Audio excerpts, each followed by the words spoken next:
White paper ಅನ್ನ ಹೊರಡಿಸಿ ಅಂತ ಹೇಳಿದ್ದಾರೆ. ನಾವೇನ್ ಮಾಡಿದೀವಿ, ಇವ್ರೇನ್ ಮಾಡಿದ್ದಾರೆ ಸರ್? ಮತ್ತೆ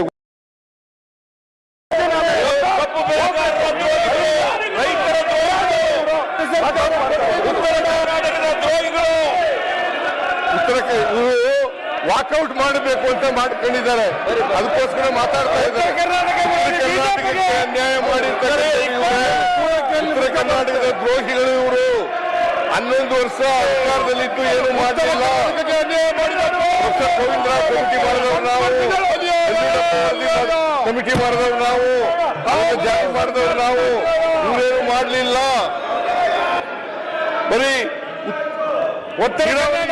ಬಿಜೆಪಿಗೆ ಮಹದಾಯಿ ಯೋಜನೆ, ಮಹದಾಯಿ ಯೋಜನೆ, ಬಿಜೆಪಿಗೆ ಉತ್ತರ ಕರ್ನಾಟಕ ವಿರೋಧಿ ಬಿಜೆಪಿಗೆ ಕರ್ನಾಟಕ ವಿರೋಧಿ ಬಿಜೆಪಿಗೆ ಕೊಡಕ್ಕಾಗ್ಲಿಲ್ಲ ಅವ್ರಿಗೆ. ಅದಕ್ಕೆ ಕೊಡಕ್ಕಾಗಲಿಲ್ಲ, ಎನ್ವೈರನ್ಮೆಂಟ್ ಕ್ಲಿಯರೆನ್ಸ್ ಕೊಡಕ್ಕಾಗಲಿಲ್ಲ, ಗೆಜೆಟ್ ನೋಟಿಫಿಕೇಶನ್ ಆಗಿಲ್ಲ. ಅಲ್ಲ, ಕರ್ನಾಟಕ ರಾಜ್ಯ ಹಾಳಾಗಿದೆ.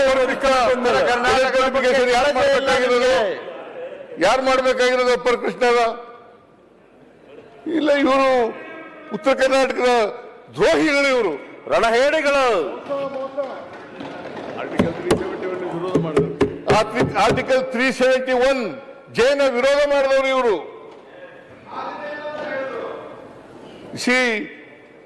ಅದ್ವಾನಿ ಅವರು ನವೆಂಬರ್ 2002 ನಲ್ಲಿ ಮುಖ್ಯಮಂತ್ರಿಗಳು ಪತ್ರ ಬರೆದರು, ಎಸ್.ಎಂ. ಕೃಷ್ಣ ಅವರು.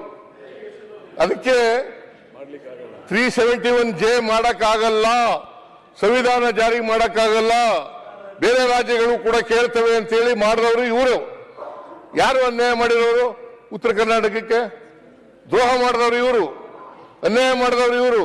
ಮನಮೋಹನ್ ಸಿಂಗ್ ರವರು 371 ಜೆ ಸಂವಿಧಾನವನ್ನು ತಿದ್ದುಪಡಿ ಮಾಡಿ ಅದನ್ನ ನಾವು ಕೊಟ್ಟರು. ನಾವು ಅದಾದ್ಮೇಲೆ 371 ಜೆ ಮಾಡಿದ್ರು. ಇಲ್ಲೇ ಇವರು ಇಲ್ಲೇ ಇದ್ದಾರೆ, ಎಚ್ ಕೆ ಪಾಟೀಲ್ ಇಲ್ಲೇ ಇದ್ದಾರೆ, ಇವರ ಸಮಿತಿ ಅಧ್ಯಕ್ಷರಾಗಿದ್ರು. ಇವ್ರ ಶಿಫಾರಸನ್ನ ನಾವು ಯಥಾವತ್ತಾಗಿ ಜಾರಿ ಮಾಡೋದು.